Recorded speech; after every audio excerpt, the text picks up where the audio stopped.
Wow. It's quiet. Yeah, I just told her it's like a church. Yeah, like a church. Everybody goes and sits down in there. So I don't know if you wanna shut the door or leave it open. No, leave it open in case anyone else come in. I don't know. Well, it's almost 6 o'clock. So I'm gonna get started. Okay.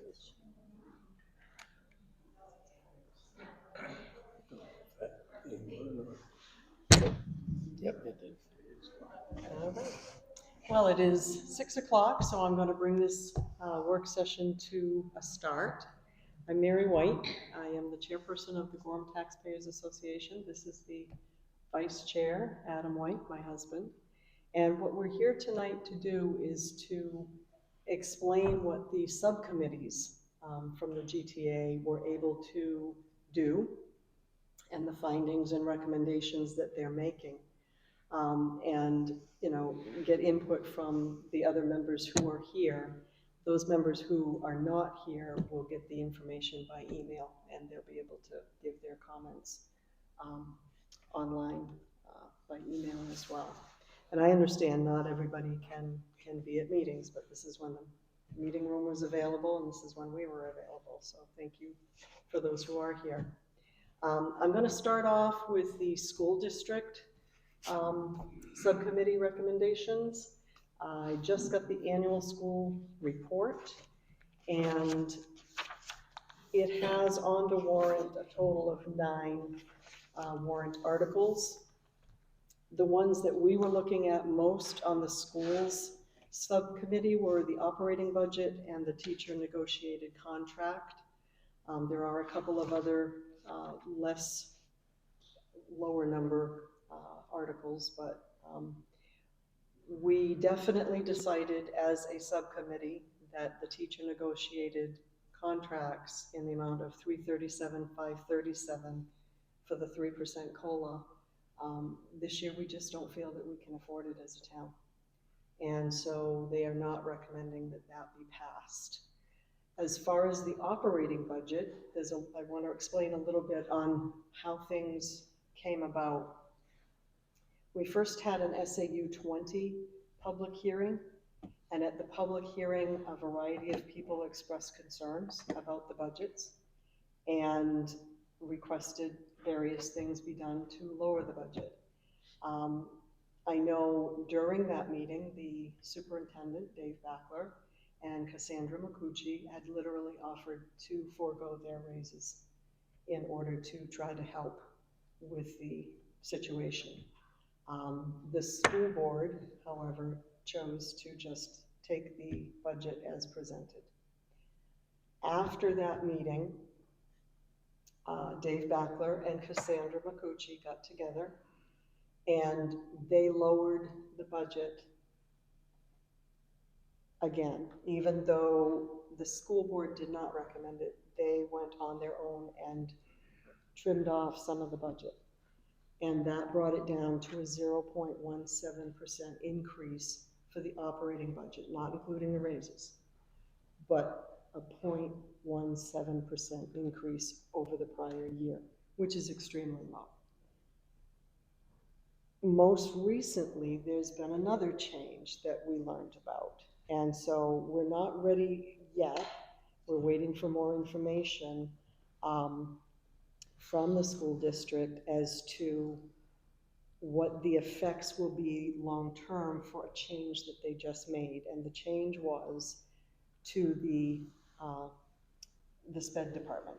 They have reorganized that in such a way that there were 2 full-time positions. One was responsible for all of the kiddos who are special education designated in district, and the second person was responsible for all the special needs kids out of district. And so there were 2 separate full-time positions. I think they were each about $87,000 ballpark figure for salary, plus the full benefits. They just received on February 11th a letter of resignation from one of those individuals. She will continue to be with the district until June 30th. And then they are looking to, instead of doing a full-time position to replace her, they're looking to do a half-time position, which will be a huge difference.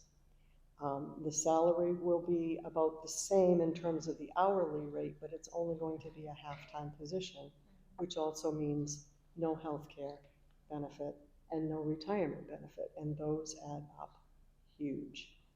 So we're trying to see, this went to print, obviously, I just got this a day or so ago. I think this went to print before that happened. And so they did not have a chance to include, I don't think, those reductions in these numbers. So I'm reaching out again to the SAU office, to Cassandra McCucci, and see what we can get in terms of numbers that will have a better effect on our tax rate and on what we have to pay in for the operating budget. So we don't have a recommendation yet. I will say, I met for 2.5 hours with David Backler, the superintendent, Cassandra McCucci, the finance director, and Joe Carpenter, who is on the finance department section of the school board. And we sat down for 2.5 hours, and they taught me how to read their budget, because it's very different from town budgets. 35 pages, different long, very long, and a lot of different codes. So they helped me understand that. And while I was with them, I literally made the suggestion, why do we need 2 SPED directors? Could we do it with 1.5? And they listened. So the administration has listened in a way that's, I think, quite encouraging. So, unfortunately, I don't have a final recommendation for that, but we will still be working on it, and we'll, before the school district meeting, we will be able to have some more concrete facts. I just wanted to mention, I think one of the biggest factors for me on that is they listened. You know, they heard and actually tried to do something with what they heard. So I think that's all we can ask. that's about it, as far as I'm concerned, that they actually listened and tried to do something instead of just ram it down your throats, which is very encouraging. Absolutely. Yeah, and so we were very impressed with that. The town budget is broken into various sections, and you'll see that in the warrant articles when the books become available. They are available on the website, but there's no paper copies right now. But you'll see that there are different sections for Article 20 in terms of operating budget for the town in general. So we're just going to go over, we had subcommittees reviewing all of these. And so in terms of the executive office, that's the first one on the list. We had a total of 7 reductions that we felt were appropriate. And I'm just going to list them. And then I will tell you what the proposed budget was from the town, what the reductions were that we recommend, and what the final amended budget that we reached was. The first thing that we decided to recommend was to eliminate the selectmen elected officials pay line as a vote of no confidence. We feel very strongly that we had large numbers of people show up at select board meetings expressing concerns, and I'm not sure they made any real attempt to reduce. Like we said, the school did, in fact, twice they did, and we're not seeing that. So we felt that in a vote of no confidence, that line could be reduced. There's a competitive salary review amount, and that was put in a few years ago when people were trying to bring salaries up to a competitive level with other towns nearby, but that was a few years ago. They're still putting money in. They didn't use any last year, so we recommend removing it. Eliminate the budget committee minutes salary, taker salary.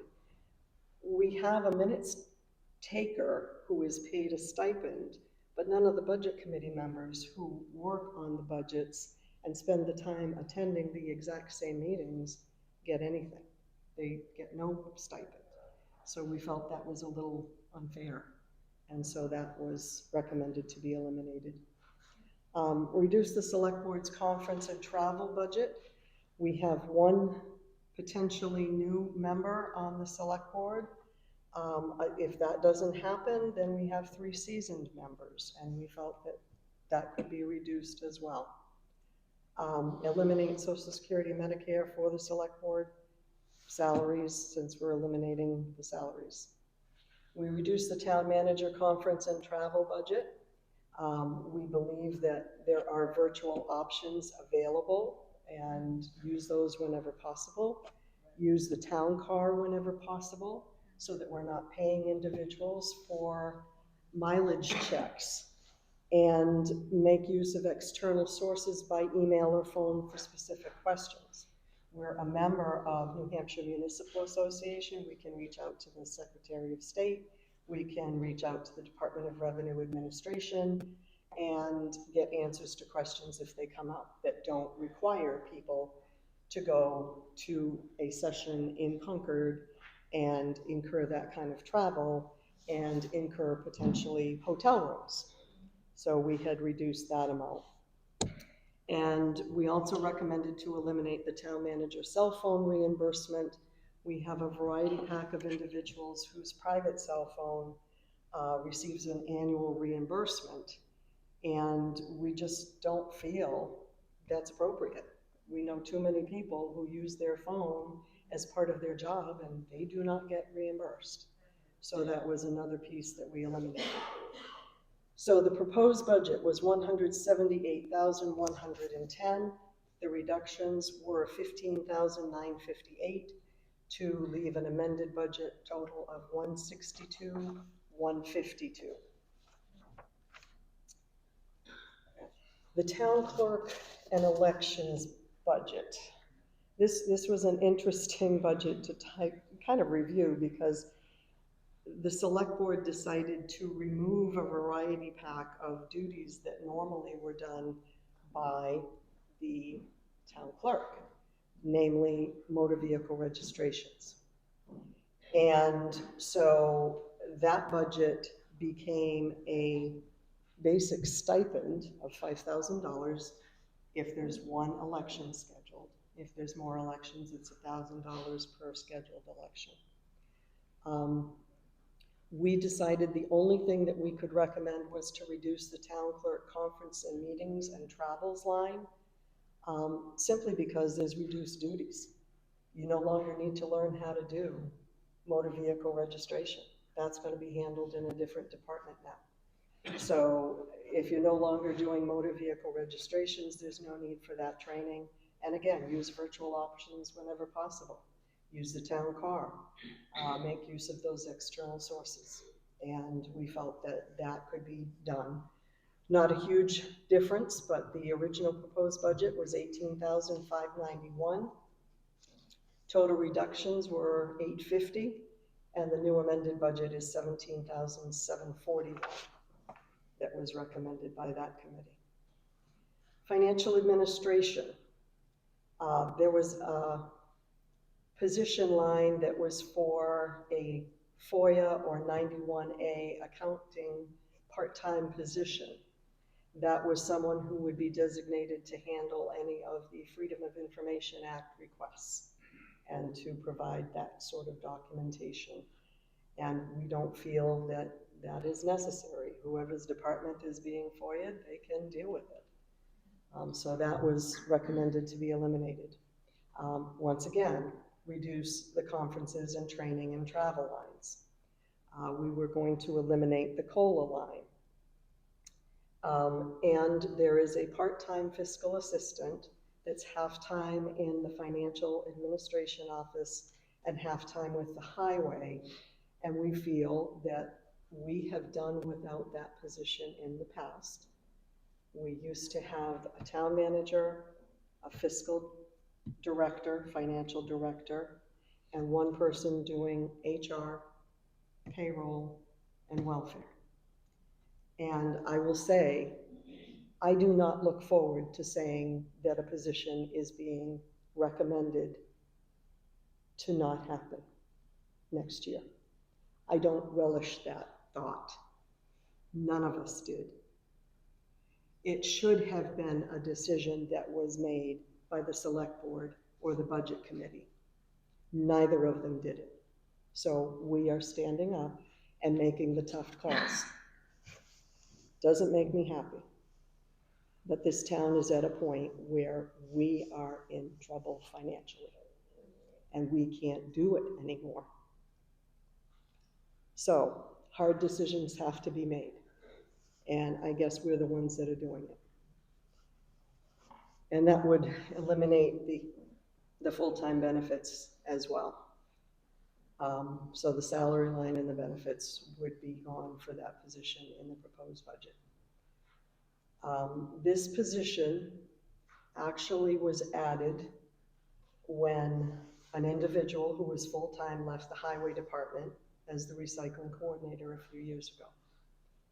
And it was proposed to the select board at the time to either eliminate the position completely or reduce it to half-time at the highway department. The position remained full-time. It went half-time in the highway, half-time in the financial department. And as I said, we formally did without it. And I think we need to start trimming, because Gorham right now is the third largest employer in the town of Gorham. We have more people than the mill.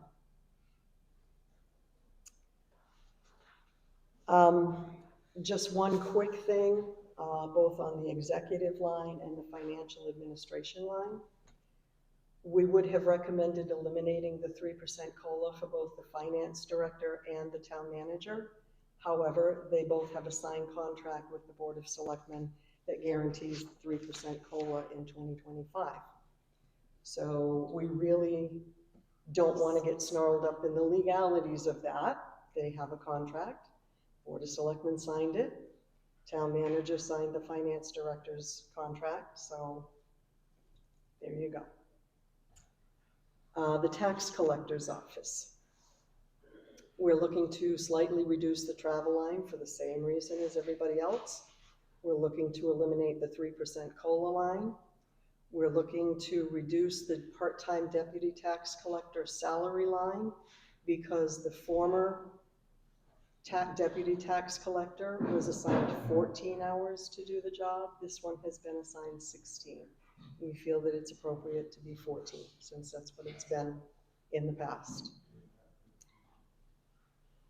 We would look to reduce the full-time tax collector salary line and benefits because we had people do research to other towns, and a lot of towns do not stay open 40 hours a week for their tax collectors, their town clerks, all of their other types of departments. They're not open 40 hours a week. We are. And I have to say, I was at a select board meeting and they made a really good point that we now have the option to pay a lot of these things online. You can pay your taxes online, you can pay your motor vehicle registrations online, all of those things online, and they were hoping to do more of that. When you do more of that, you can potentially lower the number of hours someone works in the office. So we're recommending a reduction for the tax collector's salary line by reducing the hours. And we feel that that is appropriate. If you have a deputy clerk who works 14 hours a week and a tax collector, regular tax collector who works 30, that's 44 hours a week between the two of them. And we feel that that's enough, especially if more and more people start using the online option for payment. Didn't say how much. Oh, I'm sorry, yep, he's correct. The proposed budget for the tax collector was 119,988. The total reductions we're proposing is 27,991, and so the amended budget total would be 91,997. Thank you. He keeps me on my toes. For the assessing and revaluation line, once again, reduce the conference and travel line, eliminate the COLA line. There was a $10,000 assessing training. We felt that that was not necessary. One of the people had been there for a very long time. And we also are looking to eliminate the assessing assistant and the benefits. So we did not see the need for the new person to take training if we are recommending that that position be eliminated. Let me give some history on that.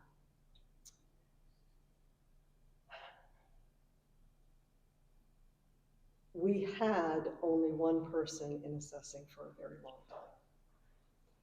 And then several years ago, I believe it was agreed to have a half-time person or a part-time person. I think it was like 28 hours a week to assist in assessing and planning and so forth. And then that person retired or left. And all of a sudden we ended up with an enhanced position is what it was called, enhanced, which translates into a full-time position split among 3 departments that never existed before. So we had heard about it at the budget committee last year. Some of us expressed a lot of concern about it because when you add full-time benefits, it's expensive, very expensive. And the reality was, before a town meeting happened, the position had been hired. So we feel very strongly that position is not needed, and therefore we are recommending that it be reduced. And also to that, the assessing department in Berlin has 1 person. 3 times the properties, 1 person. So this is, I feel, it's a luxury that is just costing us a lot of money when we're trying to reduce our budgets. So the 2025 proposed budget from the select board and the budget committee was $367,088. Our total recommended deductions are $59,152 for a 2025 amended budget of $307,936. Legal expenses, $72,000. We decided that line should not be touched. You always want to be well covered legally in case things happen. There's a line called personnel benefits. It was a wellness program and tuition reimbursement funding. Not much of a line, it was only $1,050, but we felt many times it wasn't used. And honestly, we felt that the town employees are getting quite a few benefits as it is. And we did not need to include $1,050 for additional tuition reimbursement. Have no idea what that is or what they'd be getting reimbursed for, and a wellness program. Usually wellness programs are through your health insurance. So we eliminated that line completely. So that was $1,050 recommended by the budget committee and the select board, and we reduced it by that amount to a 0 balance recommended. Planning and zoning, once again, the full-time enhanced position was 30% in one department, I believe it was the assessing department, I believe 30% in 10, 50, and 40. 10, 50, and 40. 10% was in the assessing department. I think they changed it. Oh, well. The latest budget, I believe, changed it. So I think it's 30, 30, and 40 among 3 different departments. So we were looking, once again, to eliminate the zoning conferences and meetings and travel, eliminate the planning conferences, meetings and travel, because nobody's going to be there to do that. Eliminate the COLA that was put in and the benefits in the salary line.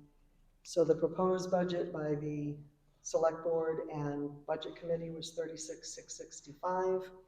Reductions were 31,357 for a balance to be left over of 5,308.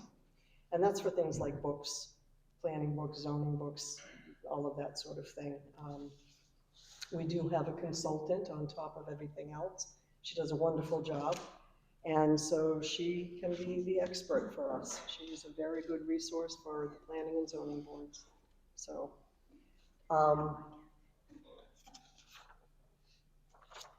general government building, which is this one here, the only thing we could find was to reduce the COLA or eliminate the COLA for the custodian. So there's a small change there. It was 89,532. It's dropped 697 to 88,835. The cemetery. Again, there's interesting history on some of these positions. We were both at a select board meeting, and we learned that it sounds like the town manager, and without, I don't think, involving the select board, because everybody looked pretty surprised, combined 2 part-time positions into a full-time position. So a part-time position in solid waste was combined with a part-time position in the cemetery, and lo and behold, presto, you now have a full-time position with full benefits.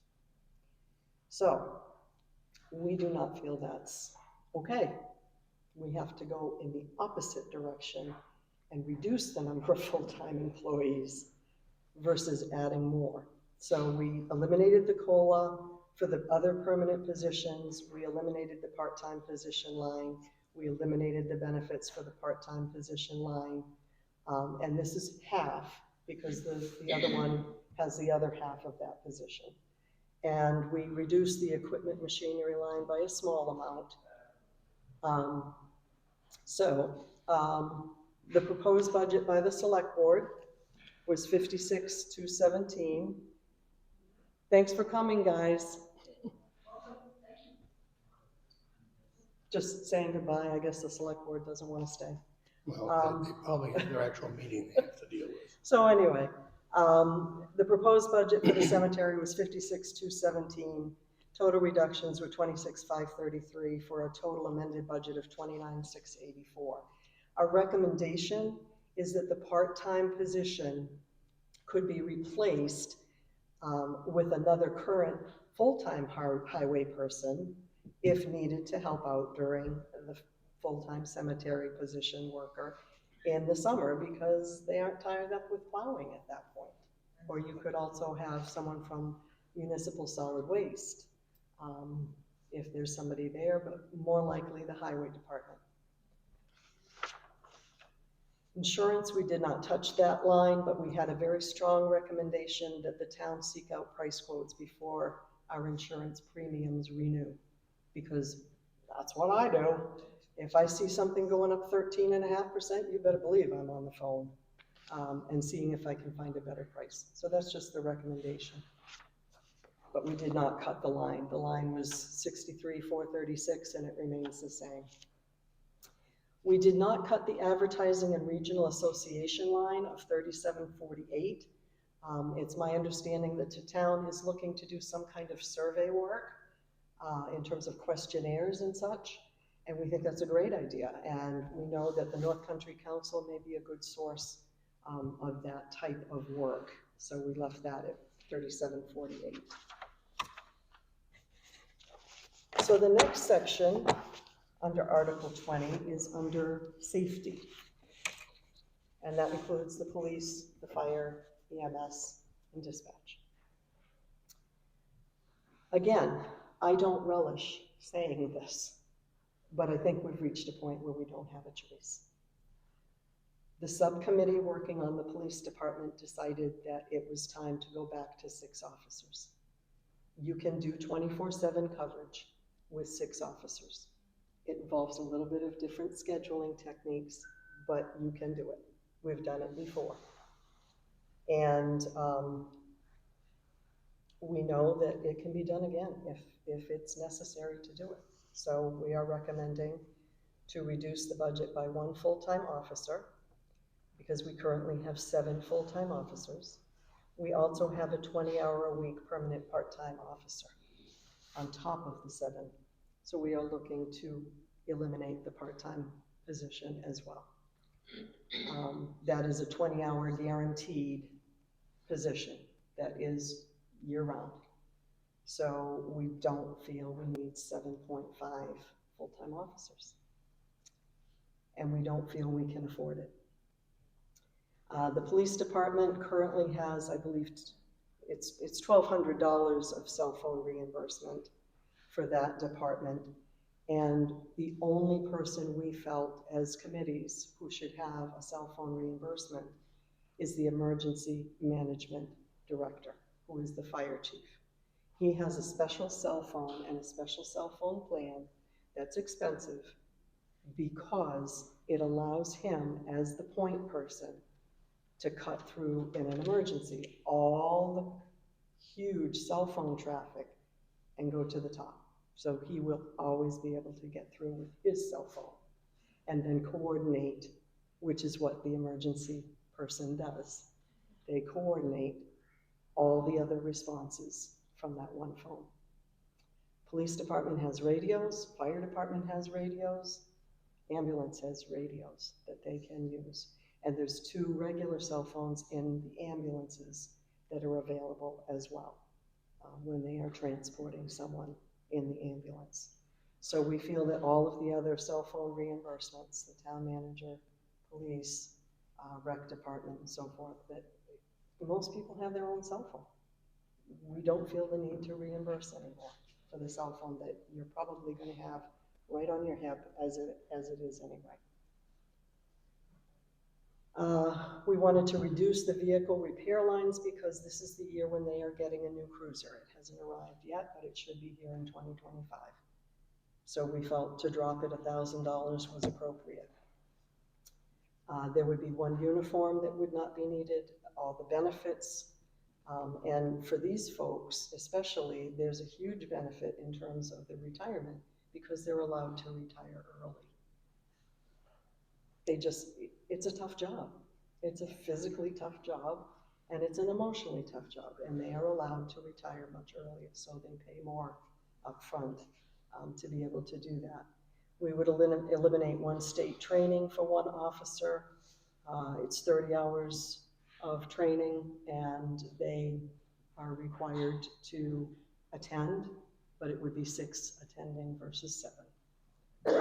And the other thing we were looking to do was to eliminate these special details. We know that the officers and cruisers have gone up north to Pittsburgh to help out at the Northern Border Patrol.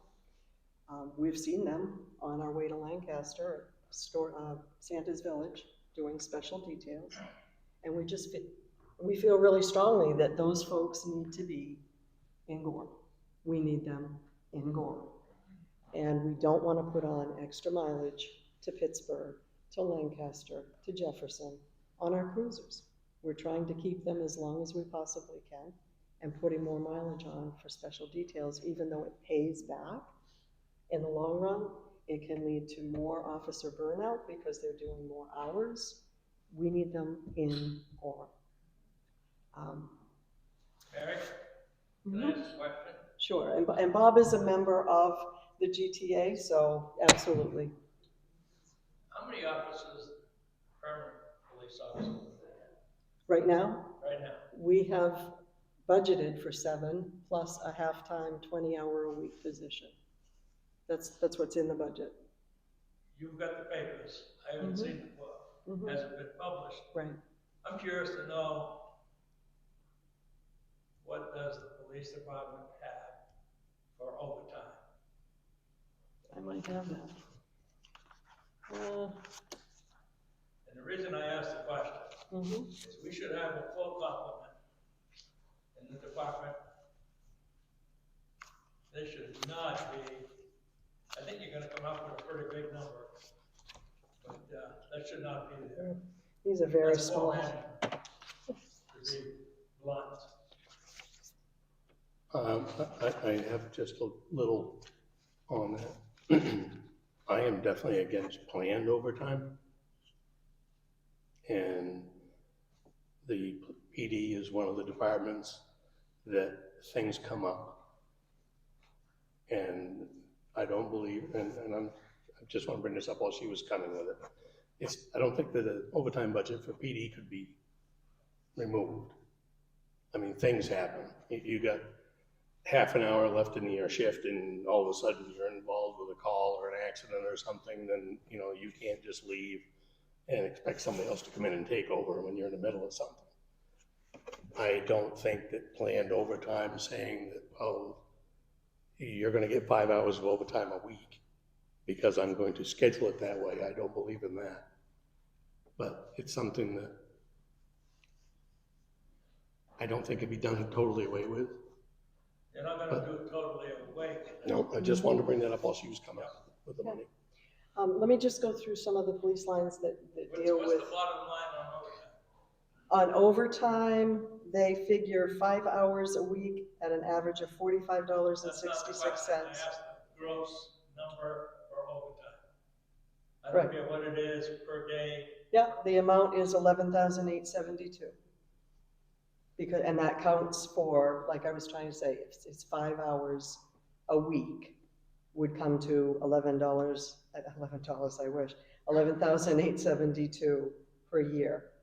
That also includes a permanent position salary line with the union contract of $484,936. The part-time position is $29,942. And like I said, that's a permanent part-time position. Then they've got additional leave coverage for $11,232, holiday coverage of $25,113, court witness pay $47.49. So it's hard to say just the overtime because they also include when somebody's working a holiday, that's a holiday pay rate. I just fail to see why there's, every year, that's always a pretty big number. That strikes me. I think he's thinking actual expenditures and you're talking budget. Okay, I can, hold on No, a second. I'm talking budget. What's our bottom line? And For the whole department or this town just? is not that big. Population is small. And for us to incur every year, I look at it, that to me, that is such a big number. Well, I've been told before, what you were saying, Adam, there was a car accident, at the end of the guy's shift, you investigate, he's gonna write out his report. He's gotta come back to the station, write out his report, he's got 2 hours overtime. My thing is, tomorrow when he comes in, he's got the report. When he comes in tomorrow on his shift, he can sit at his desk and write his final report. Why have we earned those 2 hours overtime? That's the point I'm trying to make. I think the whole total budget for the police department recommendation is $907,671. And that does not include dispatch.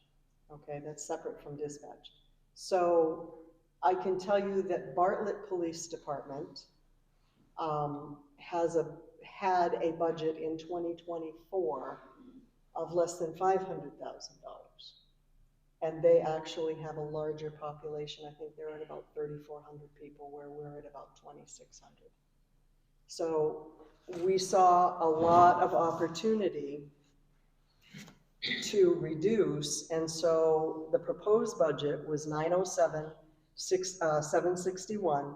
The total reductions that we were proposing is $133,565, and the new amended budget total would be $774,196, which puts us in a much better position, say for example with Bartlett, which is a very big tourist town, just like we are, and a bigger population, because we actually have, even at 6, we have one more officer than Bartlett does. They have budgeted for 5.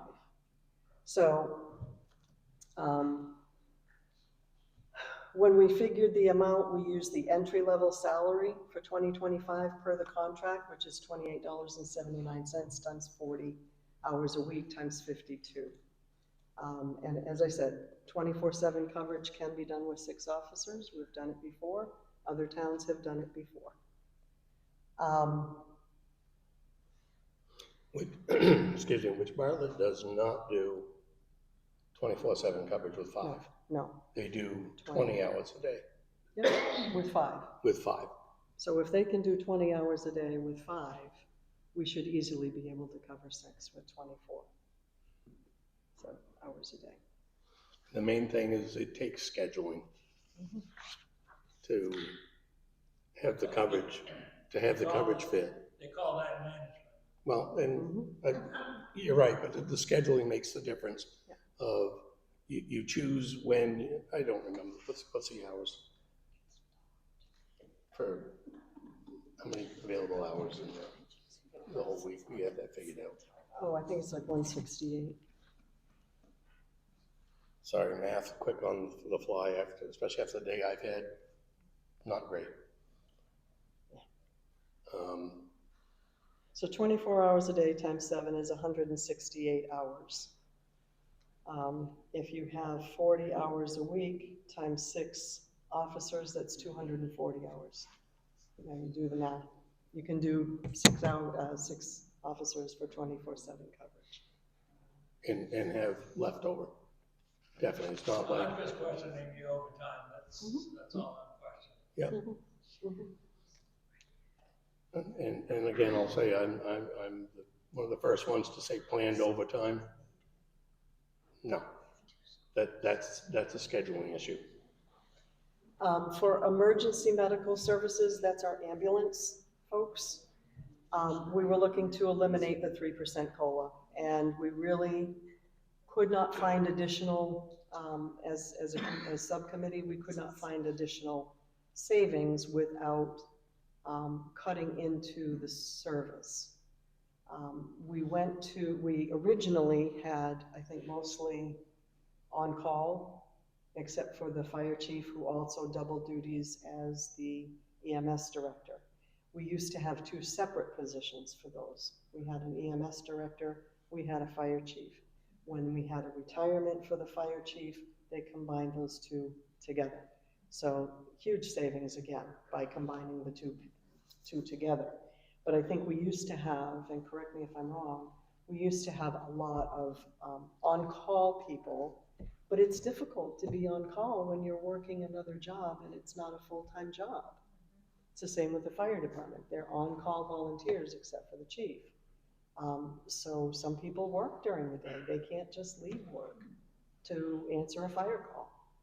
So they determined, with the ambulance at least, they really wanted to have some full-time staff to be able to staff adequately, to be able to respond to the ambulance calls, because the only other ambulance option is up in Berlin, 15, 20 minutes.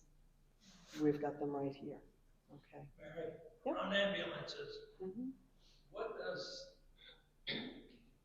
it cost the surrounding communities to call the Gorham ambulance service? I'm going to defer to him on that because he's much more familiar with what I am. It used to be a very ridiculous number. It was very small. A number of years ago, it was brought up to, I don't have the figures right in front of me, but it came up to about $50,000 per Randolph, Shelburne, and the county. The math doesn't come out perfect because the county also pays. Yep. My question is, if I live in the surrounding community and I Right. call the ambulance, what will I be charged for that service? That I couldn't tell you. And I don't know if it's any different for them on that part. than it is for in town. I don't do ambulance, I don't. So if I'm in town, do I pay the same price? I think it depends partly on the insurance that you have. So for example, if I'm having a heart attack and I call 911 and the ambulance comes and I'm from Shelburne, so they come down to Shelburne. Shelburne will pay this town a certain contract amount. I think right now it's 75,000. I believe it's 75,000 for the Per year for year. the service. After that, it's individual billing, and I don't know, I Yeah. don't think there's any difference, because most of it's on insurance. Right, so if I have this insurance, they might cover 80% and I do 20%. If I've got this insurance, it might look different. So I really don't know what the insurance piece is gonna look like. I can tell you that the community as a whole is paying now a much more reasonable amount to have that option to have our ambulance come, or fire. I know as a Gorham resident, very recently, called the ambulance, it's anywhere from $800 to $1,000 to go to ABH. So that's the reason I asked the question about the surrounding communities. It should be way, because I'm, as a taxpayer, and I'm still charged $800 or $1,000, whatever it may be, for the use. Based on the insurance that you've got. Well, forget the insurance. But that's how that portion But gets paid, Bob. That's the money that's paid out. And if you're from the surrounding community, is it still $800 or $1,000? Or is it $1,800, then the insurance will say. Same, they're billed the same way as Right, right, depending on if you're on Medicare, Medicaid, Aetna, regular insurance through your work, it's all gonna look different. You might have a 20% copay, you might have a 25% copay, you might have no copay, depending on what the service is. If you go into the hospital, there might not be a copay. So, but we're looking at what the town receives and pays for those services in general to have them here and available when you call to respond. As far as the actual bill that goes out, I can't answer that. I don't know. I've never gotten a bill from the ambulance here and compared it to anybody else's. You would have to contact probably the fire chief. The only to reason say. I asked the question is I want to make sure that Gorham is not a donor town. For the surrounding communities on the services, talk dispatch or anything else. Right. I just want to make sure that Gorham is not a donor town. Well, We're getting paid. We're getting paid. And no complaint, Bob, I'm right with you. There's a lot of things that the surrounding towns take advantage of, and I'm not bad-mouthing, it's just the way it is, because we have a lot of services. I don't know the legalities on what the ambulance can charge, or if they can even charge different. Again, you'd have to ask, the fire chief, because he runs that, and he could tell you, I'm sure, in a second flat. I do know that now, the total that is on the contracts, I cannot tell you by the year, how it works, but they usually phase these contracts. But it's supposed to finish up approximately $75,000 just for us to say, we'll take your calls. It's different when you look up the amount of money for the county, because the county, we charge for fire service also. The other towns have their own fire departments, and it's mutual aid if we go there or they come here. But the county pays for us to stand by and say, okay, fire department will take care of plus they get charged by the call for the fire department also. That much, that I do know. But as far as differentiations in pricing, I can't tell you. You mentioned that Shelburne pays $75,000. How much I does believe Randolph pay? Same. It was done, the contract was looked at by number of calls, number of people in the towns. And as best guess as they could come up with, it figured out 10% of the people, 10% of the calls for basically the others. So that was the figure. And, you know, and I was in on the original contract as far as working with them on it. I was not in on this one, I just heard the numbers, I'm going to assume it was kind of figured the same way.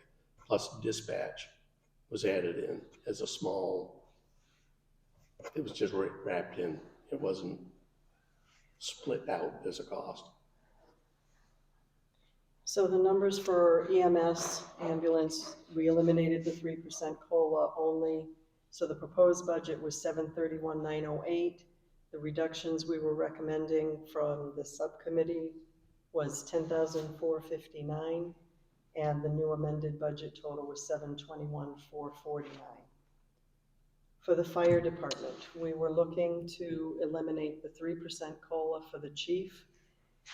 And it was a tough call on this, but we agreed that since less than 40,000 had been used for the on-call salary line, and they were asking for 50 this year, we backed it off by 10 for a total deduction of 11,250. The original budget was 206,543, and so the amended budget would come to 195,293. So that, like I said, the year-to-date expenditure for 2024 was 37,842 for the salary line for the on-call workers. And so we felt that 40 would cover that. You never know. I mean, it's hard to determine. Nobody anticipated the Alpine fire a few weeks ago, okay? But hopefully it will cover it with the 40 versus the 50.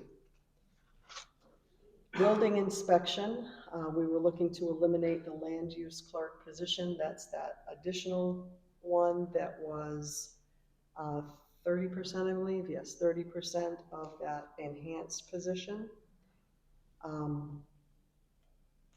And we looked at a variety of other communities and our own department history and felt that we really did not need more than one person doing those duties. In addition, we just hired a new residential assessing company.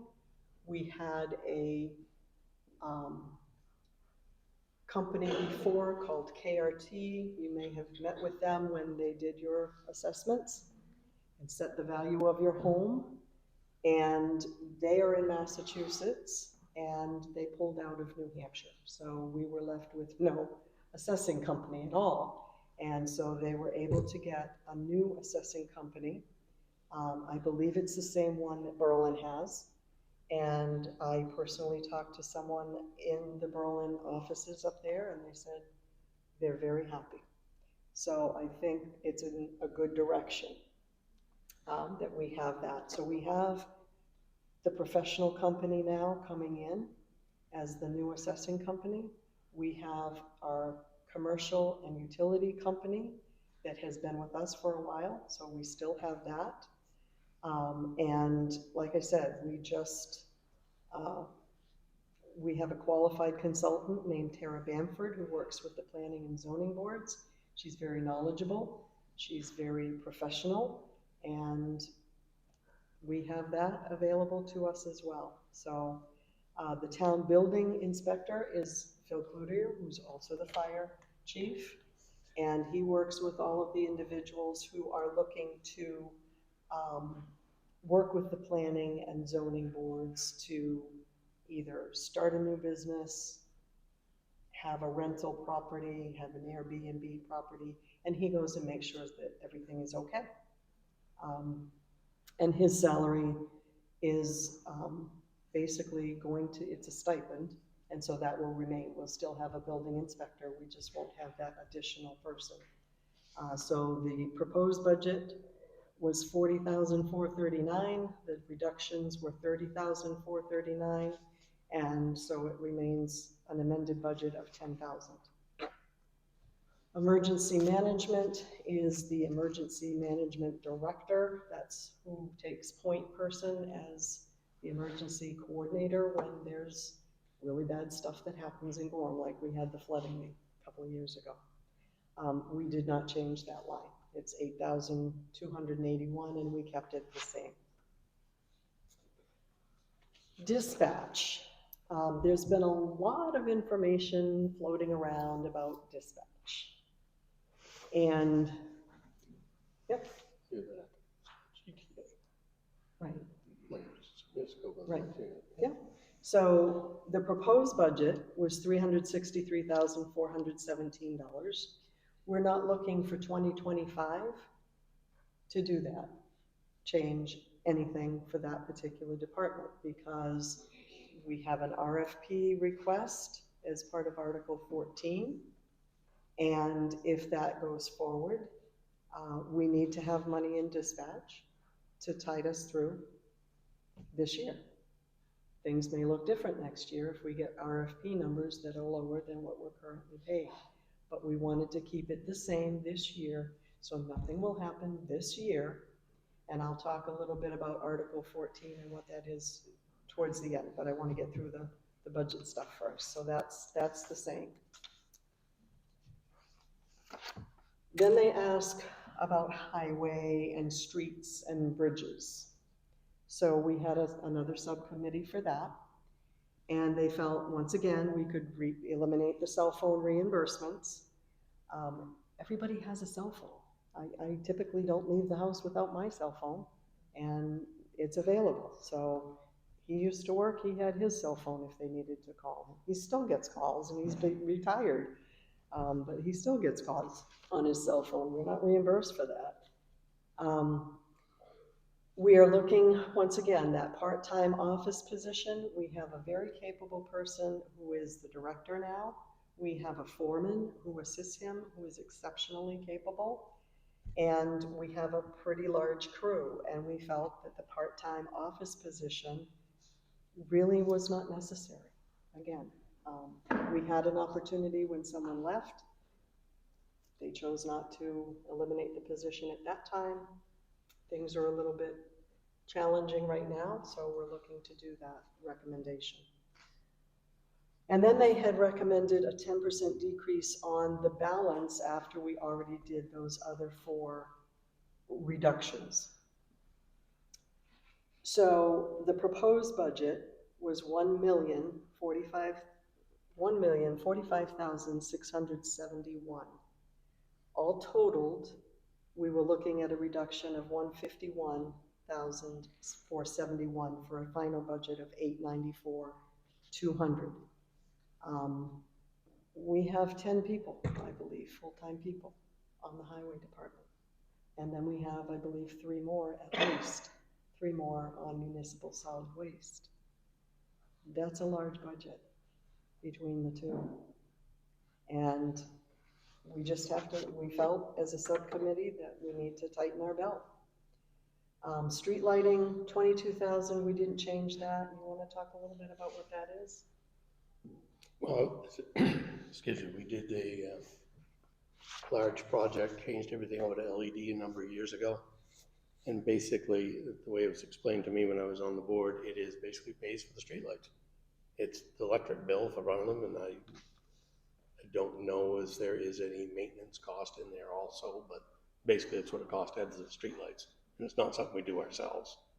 So And I think it's cheaper with the LEDs. it's a lot cheaper. By far. That is a huge savings from the old street lighting budget. Huge. Another line is gas. It was budgeted at 1,000 now. What you're seeing in the individual budgets is they are now charging the gas through the individual departments, because we are now getting our gasoline and diesel through the state at the pumps up off of Route 2. Much cheaper. So it's a much better choice than just having everybody go down to the pumps at DPW. So that was a huge savings as well. So we just, and the $1,000, Adam explained, it was probably for things like lawnmowers and so forth. So we kept that. Solid waste collection, we eliminated the COLA increase for them.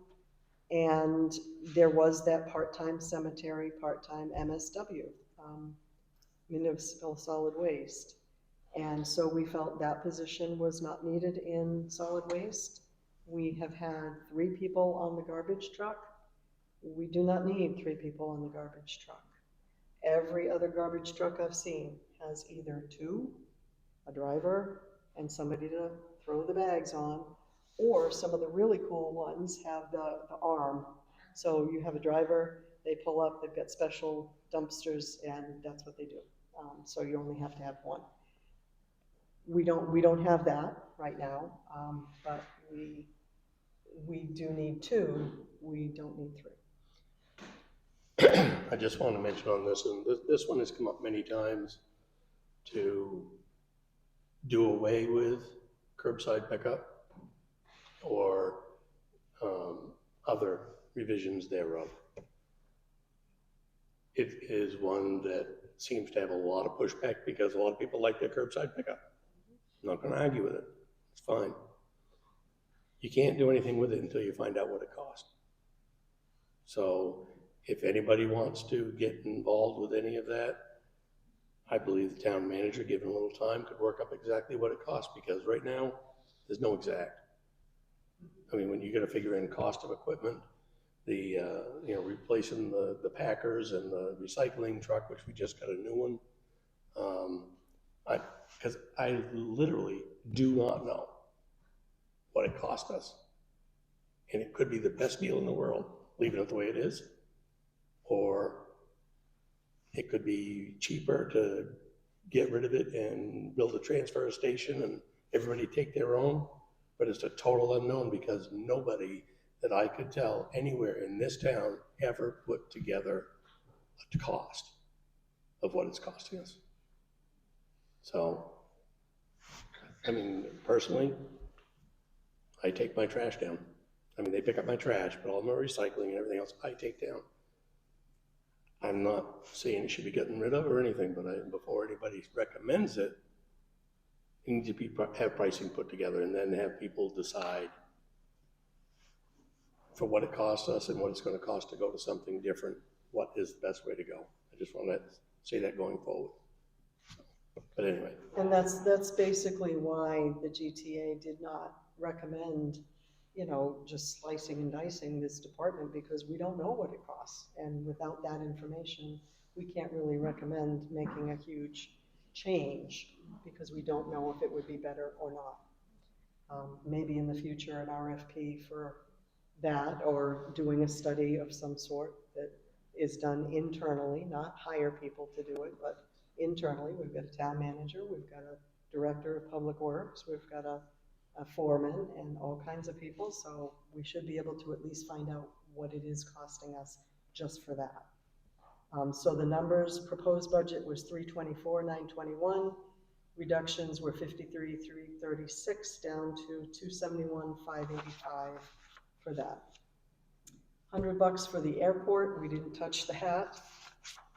Animal control, basically we have a contract with the North Conway Humane Society in the amount of $1,700, so that if somebody has a little puppy or dog or whatever is wandering around and we don't know who it is, we work with them. And so we didn't touch that line either. Welfare. The welfare budget was increased to $50,075 this year. We did not touch that. Unfortunately, it was estimated that 90% of the people who received welfare assistance in this town, from the town, were Gorham people. And so that really concerned us, that our own people are having to resort to going to the town for help. And 90% of the people who needed help were Gorham. So we did not touch that line. We hope it won't be as high, but we're not sure. So it could be a sign of the times. It could have just been a blip, but we agreed to go from 25 to 50. I did check with Whitefield. Theirs exploded last year also. It just seems like the number of homeless people keeps going up and up and up. Well, and I don't know how much is homeless, and I don't know how much is just needed help this one time or that time. I don't know. I believe that the office downstairs has traditionally always done a really good job trying to keep it as low as possible, what gets given out. But when they show up, you can't just turn them away. Right. And that's by law, by state statute. We cannot just say, go to Berlin. We can't say, sorry, nice to know you, too bad. We have a responsibility to help folks. But we do not have to do all of it. They do a lot of referrals to other agencies that help.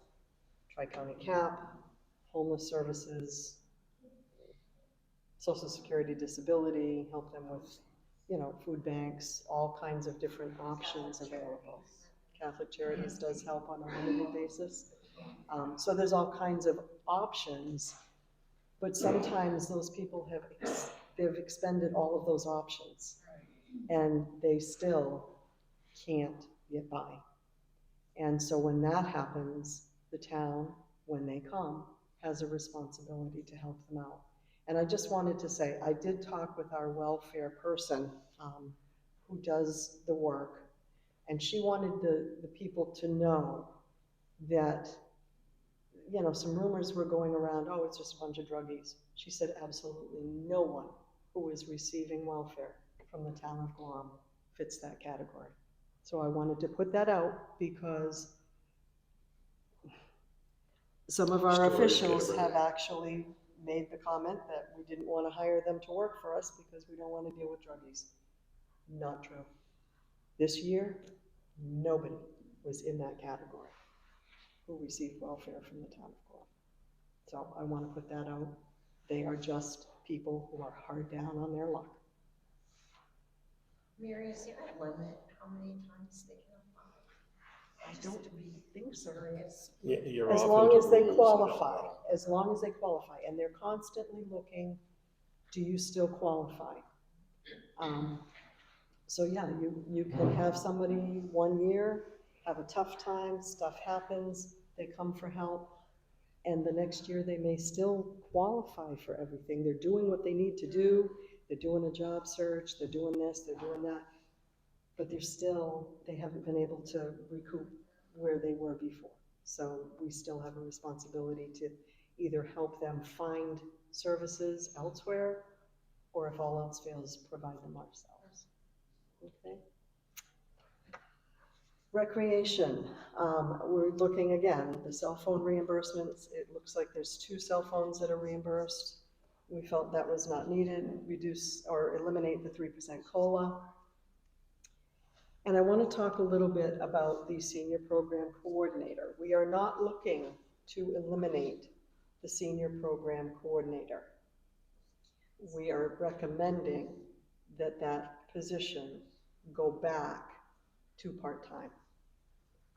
I went back to 2011, and it looks like from 2011 until COVID hit, and you can't use COVID as a way to say how many hours, because nobody was doing anything in COVID. They couldn't.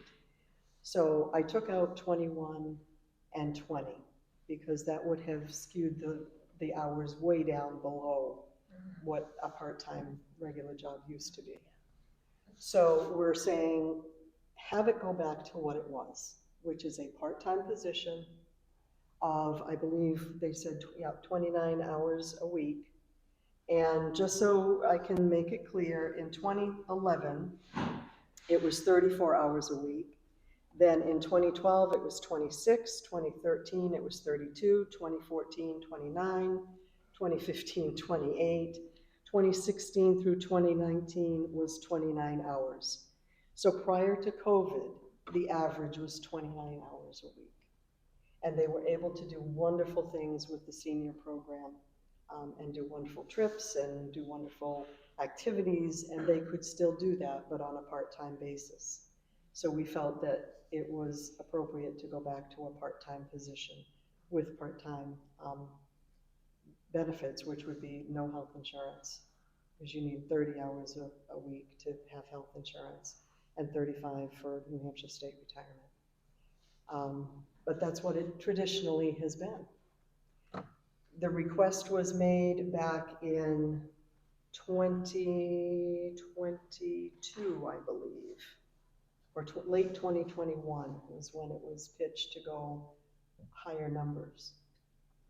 And the idea was that there would be payment from the revolving fund from the rec department to pay for part of that the town would pay for the part-time stuff, and eventually the position would start paying for itself. And unfortunately, there was no payment from the revolving fund in 2022. There was no payment from the revolving fund in 2023 for that newer full-time position, or 2024. And so we kind of said, 3 strikes, you're out. We need to go back to a part-time position. So we want the senior program to continue. I want to make that perfectly clear.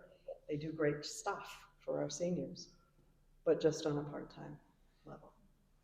And again, I don't relish being the one to have to speak that recommendation, but we have to make some tough choices in this town. So the proposed budget was 171.52. The reductions come to 29,229, and the amended budget would be 141,823.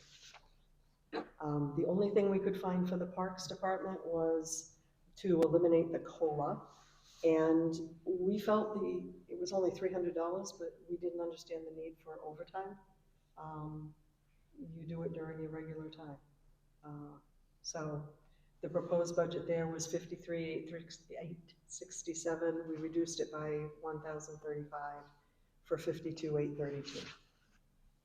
Patriotic purposes, which is basically police coverage for the 4th of July, we didn't cut anything, 3978. And that's basically to get enough, we have a lot of people in Gorham on July 4th to have enough police coverage. And it's not just our folks, they have state PD, they have Berlin PD, some other types of police presence. Conservation Commission, $250, we didn't change that. And then we have debt that we incurred. We had approved at a town meeting to do the road bond for Stony Brook. And so this year, we have no choice. We have to put the money into it to fund it. It's $172,105 for the principal. And so we kept that line where it is. The interest on that bond is $31,957 this year, and we kept that as it is because we took out the bond and we have to pay on it until it's paid up. And then they always put in a little bit of interest on what's called a tax anticipation note. If we're late in getting our tax rate out and established, it means that we're late sometimes collecting for property taxes. And so sometimes we have to take a loan, not often, I don't think. In my experience, it's not very often, but I mean, it's also if people pay the taxes late, or a bill comes up, or bills come up that you can't wait until the next payment on taxes. If some things have to be covered, they have to get a loan. And if they do, this basically just pays the interest on that loan. So the basics, if you look at everything I just went through, the total select board budget committee recommendation comes to $5,438,017, and the total GTA recommendation is $4,811,944. That is down $626,073. I just wanted to let folks know there's a couple of other things that come up. There's a capital reserve fund that's been mentioned in Article 30, and this was something that the Budget Committee actually voted to decrease by $46,500, and we believe that's appropriate. But the interesting thing is that when you look at the article in the town report that's online, it says the amount listed to be raised and appropriated is the Board of Selectmen's recommendation, not the Budget Committee's recommendation. recommendation. The Budget Committee's recommendation is what needs to be on the warrant to raise and appropriate. So we would be looking to amend that $271,500 to the Budget Committee's recommendation of $225,000 for a reduction of 46.5. I have no idea why the Budget Committee's recommendation was not listed. But it needs to be corrected. The budget committee's budget is what's supposed to be on the warrant. I'm going to assume this was just an oversight by whoever typed it up. And because by statute, what we're supposed to vote on is the budget committee's budget, or whatever amendments come up on the floor. But this got messed up, and I would assume that probably either somebody from the budget committee or from the select board will make an amendment before anything else is even said about it. By all rights, they should. But And then the last item is Article 21. Gorham Public Library is run by the trustees for the library versus the select board. And so their budget goes in a separate warrant article because it is basically what they do is they do a transfer to a special revenue fund for the library, but it is from our tax dollars. Our tax dollars are what pay that special transfer, okay? I have been accused of hating libraries. Absolutely false. I practically grew up in the Bangor Public Library when I was hitting middle school. And I was there so often that nobody was allowed to go in the stacks if you were a patron. I was, because they knew me. And they knew I would be respectful and not mess things up, that I knew what I was doing. But we have to understand that this right here, I can do most every research I need to do right here. So where I used to spend hours in the library, I can do it from the comfort of my own home now. I'm not saying that libraries are not still important, because they are. We have a library that is a public library, and by state law, we must continue to support it. We can't just close it, and no one is looking to do that. However, the statute is completely silent in terms of what constitutes an appropriate amount for the library. The library this year proposed $171,415. That is only about $35,000 less than the fire department. That seemed very out of whack to the subcommittee. No other library in Coos County, except for ours, is open 40 hours a week. None. Gorham Library is open 40 hours a week, and we add up to 3 more hours usually in the summertime. Nobody does that. Berlin has 3 times the population, and Berlin is open 39 hours. Whitefield, I believe this year is proposing $100,000 for its library. Bartlett, with 3,400 people compared to our 2,644, is proposing, its last one proposed $50,000. We went through the budget, and I will go through what we found. We were looking to get rid of the COLA. Again, that was across the board, unless it was guaranteed by a contract for town manager, finance director, police, and dispatch. Those are all guaranteed. They get the COLA or the raises. But this was also going to be a COLA. They included a COLA, and we're eliminating that. This was really hard, but we decided that a full-time 40-hour-a-week librarian. If they are open 30 hours a week, she could have 10 hours of that 40 to do administrative work when nobody is there. So there's no distractions, okay? But we did not feel an assistant librarian was needed at this point in time. When my grandson was young, I took him to the library all the time to introduce him to books and introduce him to the feel and the smell and the looks of everything over there. And a lot of times we were there by ourselves. Nobody was there. I keep hearing how many people use the library. I've been going the past few months on a regular basis. I'd go on different days. I'd go at different times. Sometimes I would be the only patron there. The most I have ever seen during my trips over the past few months has been 6 patrons. 6. The last time I was there, 2 people were reading in chairs. 1 person was on a laptop in the reading room, using their laptop. 2 people were in the lunchroom, the conference room, having lunch. And 1 person was in the stacks, plus me. That's it.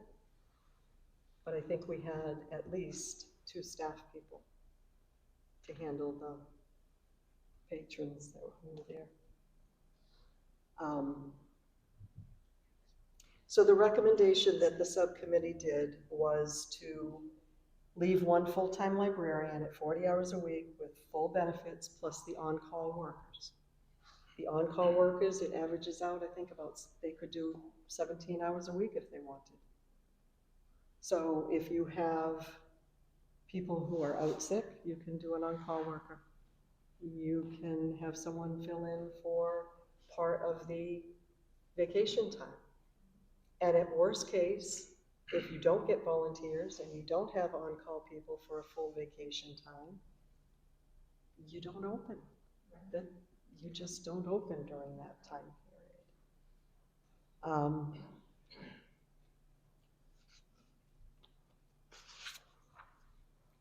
There was a custodian position that started off as a grant, and the wonderful thing about grants is you get freebies, but eventually those grants tend to go away.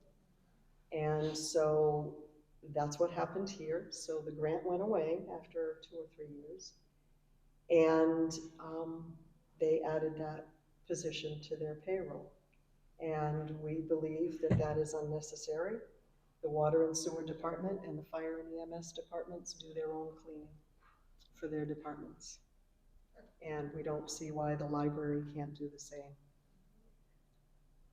They were asking for $3,500 for maintenance and repairs. The library has access to funds originally donated by a gentleman named David Murphy. I knew Mr. Murphy well. He was one of my neighbors before. And he left what's called the Murphy Fund. And as of December of 2024, the fund had a balance of $102,084. If you get 3.5% interest, which absolutely should have happened in 2024, that's the $3,500 for the maintenance and repairs that they're requesting. Use the Murphy Fund, please. That's why it's there.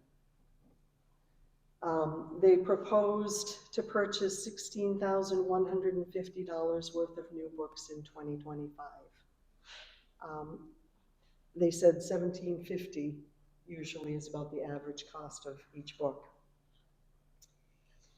If they purchased 901 materials in 2024, they added 901 materials to the collection in 2024.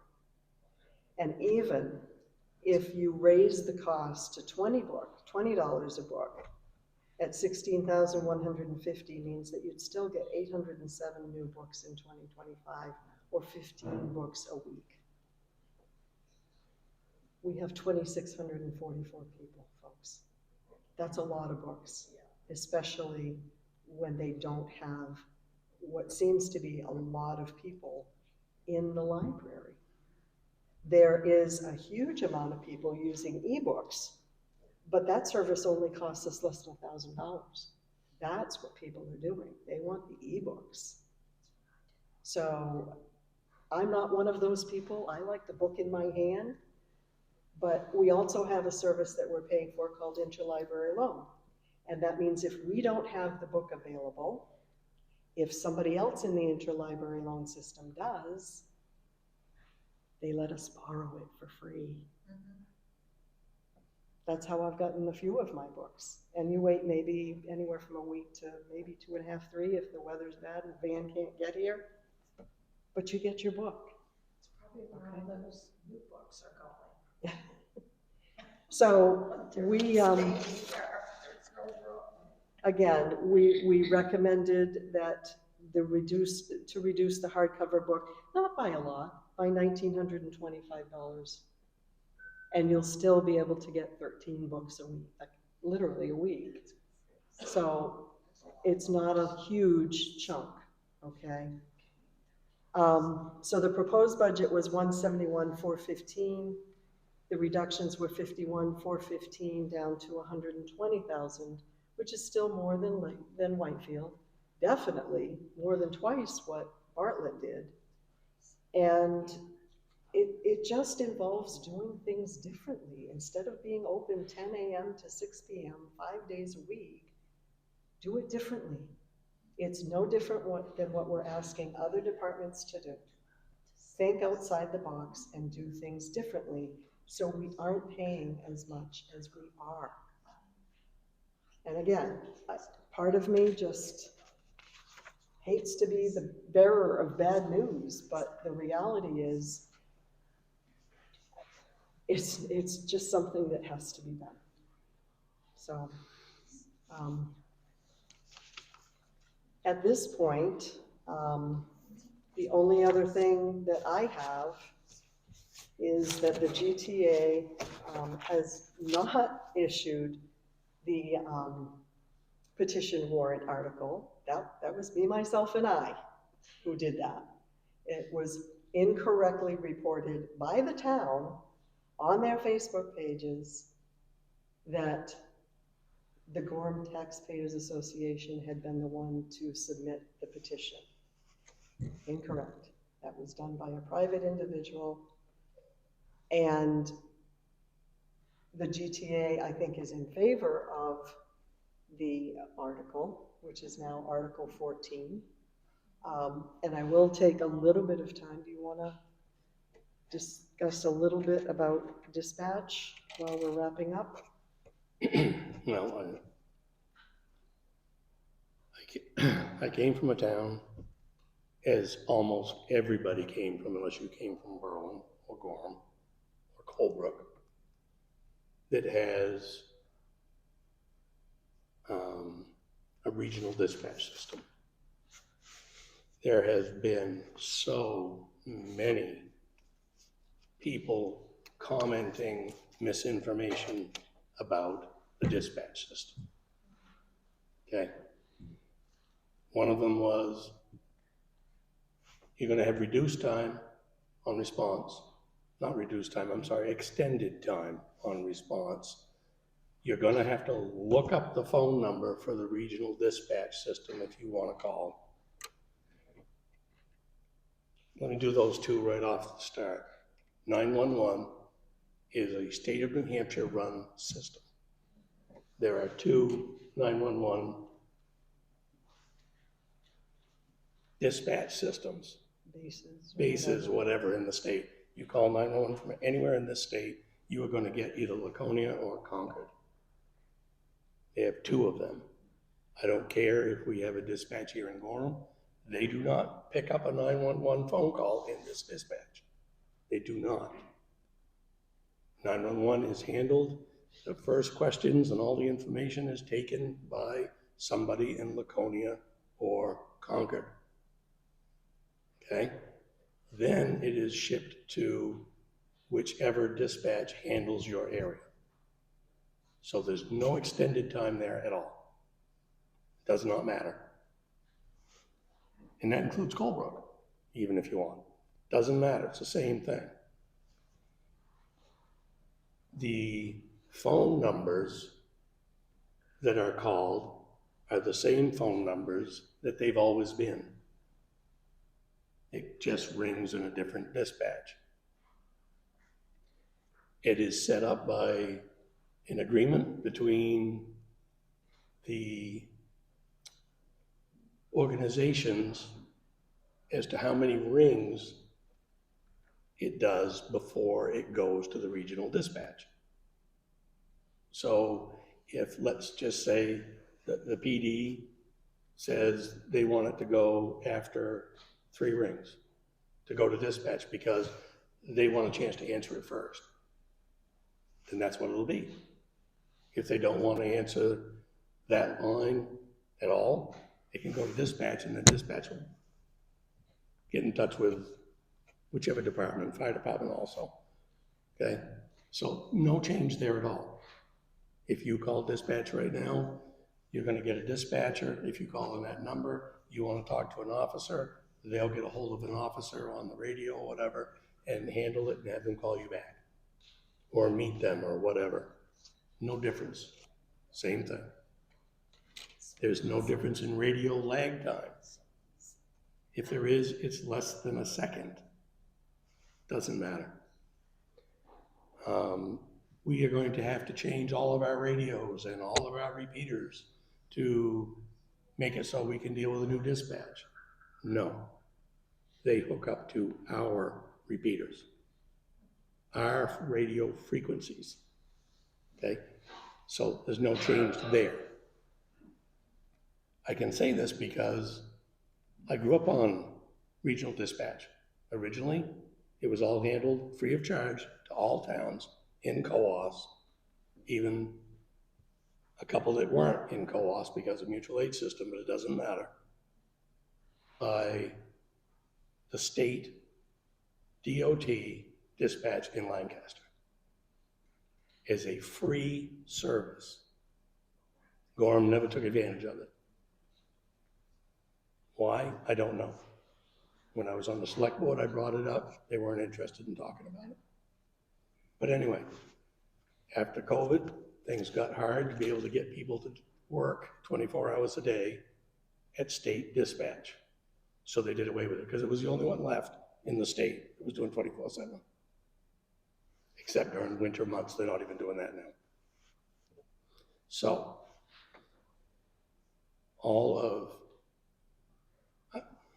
most all of the towns over the hill went to Grafton Dispatch. They are now handling the police, fire, ambulance for all those towns that used to go to Lancaster Dispatch. Okay? They are being charged. Whitefield, I spoke to just last week. Their bill this year for police, fire, and ambulance, $50,000 for all 3 services. $50,000. Are we going to be more than that? I'm sure we are, because we have to include Shelburne and Randolph, okay, and the county, which means basically Route 16 up until the Jackson Town line, which is just after Dead Man's Curve. Well, there's not a lot of calls in the county more than what, think about it, nobody lives there. There's accidents on the roads, accidents at the ski area, and you know, fire tones at the, you know, from the motel and whatnot on the auto road, and I mean, that's never gonna change. But it's not that many calls when you add those others in, and they are still paying us for that already in the emergency services contracts that they are paying us for. It can, if it does go this way, it can be looked at on the next contract whether to keep it that way or not, if we do get a regional dispatch. Bethlehem, when they decided a number of years ago, and it was done on a town vote, to go to regional dispatch, you would have thought the world was coming to an end. I know people there because of the same thing, a lot of misinformation. Oh, we're gonna have to change everything. Oh, nobody's gonna ever get called out, and you know, I guess they're gonna send the pages and stuff by carrier pigeon. I mean, it was down to the ridiculousness of saying, oh, what happens if somebody's having a heart attack and pulls up here? Well, our dispatchers can help. Well, when did that happen? Never. But that was one of the comments. So there is a lot of angst about any change. I get it. There is. I'm old, I don't want to change. It's a cost-saving measure. That's all it is. We can't get information the way things are because of this. It comes down to, no, we don't want to change. We've had it this way forever. This is the way we want it. This, Article 14, if you read it through, it specifies if it's not going to save us at least $75,000 a year, and I believe it's going to be much more than that. I really do. I'm thinking we're looking at least $150,000 a year savings. Okay? And that is going on the chief's, the police chief's text thing with information given to Grafton County that he says is $209,000. I think that's because it's all guesswork right now. Grafton County, Berlin, PD, you know, their dispatch, I mean, they can bid on it if they want. Carroll County can if they want. It's open.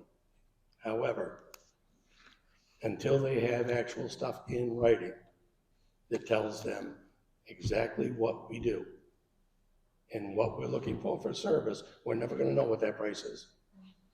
We're not. The way you ask the question is going to direct what you get for an answer. And I realize if I'm going to do it, I would really want to have them figure high. I would. Don't promise me you're going to do it for 70,000 and then turn around and say, oh no, it's going to be 200. So I'd rather figure on the high side. I would much rather hear it that way. And after the first year, if this happens, then they can adjust because they will have the actual numbers through their own system. How many calls come in? When I spoke to Grafton County Dispatch, the fellow that's in charge of it there, his first name is Thayer, okay? He gave me some very good information, which told me basically the same thing that other towns I spoke to said. The primary derive on what it costs per year is number of calls. That's it. It doesn't matter how big your town is. It doesn't matter, you know, how much area you cover. What matters is how many calls are coming down the line. Because they don't care if there's no call. That doesn't, you know, that's not a factor. I don't want to beat this to death, but I have heard so much misinformation about this stuff in the paper and online. This warrant article asked for a recommendation, request for a proposal, which means we give you the information, you tell us what it's going to cost. That's it. And I asked, when we put this out, that in the $75,000 or less does not include the one-time setup cost. The last that the chief said at the last meeting we had here, I'm not gonna get exact on it because again, he did it on an email or a phone call and got an email back, was the way I understood him to put it, if I'm wrong on that. You know, but I did see the email he got back, okay? I haven't even really read it yet, but he said the $209,000 and it was $100,000 to set it up. Okay, one time. Again, I don't know how much information he gave them. Hopefully that'll figure out to be true, because if it is, that's $309,000 the first year, $200,009 after. We're paying $363. So if that's the case, and I'm just going to roughly off the top of my head, you're looking at $150,000 savings.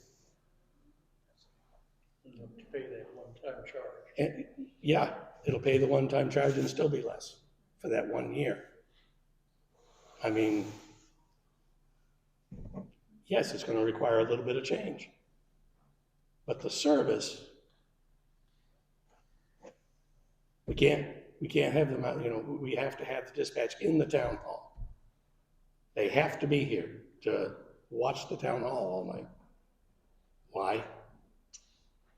I mean, every other town that I know of locks the doors and go home. And if they have something going on, it's up to whoever's putting something on to provide for security if you think it's bad enough that you have to have police on duty right here while you're doing it. I don't have a police officer here tonight watching what we're doing, to be ready when somebody tries to tar and feather us. But there's the thing of dispatchers watching over a prisoner in the cell if they have a prisoner in the cell. Because you can't leave them here alone. If somebody's in a cell, you can't lock the door and leave them. If there's a fire, they have a medical emergency, somebody's gotta be here. I agree. Other towns, the common thing, the police officer that's on duty stays here until that person is handled, sent off to county, released on their own, whatever.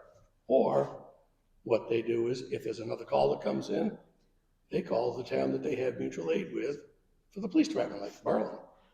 Can you handle this for me? Or they will call in somebody for that 5 hours of overtime in the budget to sit there while that call is handled, or have them handle the call. It doesn't happen every day. I'm just gonna point out that the police department budget has an OT line that includes overtime for arrests. So they've already got it in there that's what they would do. And when we talked with a former police officer from a different area of New Hampshire about the practice that supposedly Gorham Police Department does of having dispatchers monitor prisoners, he said that's a really bad idea. If the person starts smashing their face or cracking their head against the wall or the bars and there's no officer there, what's a dispatcher gonna do? Right. Very bad idea. If that's what we're doing, very bad idea. How do you spell lawsuit if that person gets severely injured and nobody was there to help? How often is there a prisoner? Well, that was gonna be my next thing. I don't know. I have no idea. It could happen many times a year. I don't know. But again, it's all the what ifs. And I guess my what if is, I'm not gonna say it that way, I'm sorry.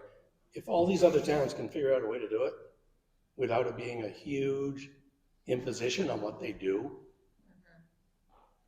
we should be able to. We're not stupid. We've got smart people working in this town.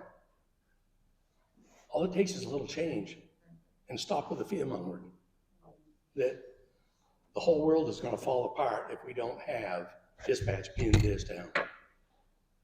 So anyway, that was why she said she did it. We did it.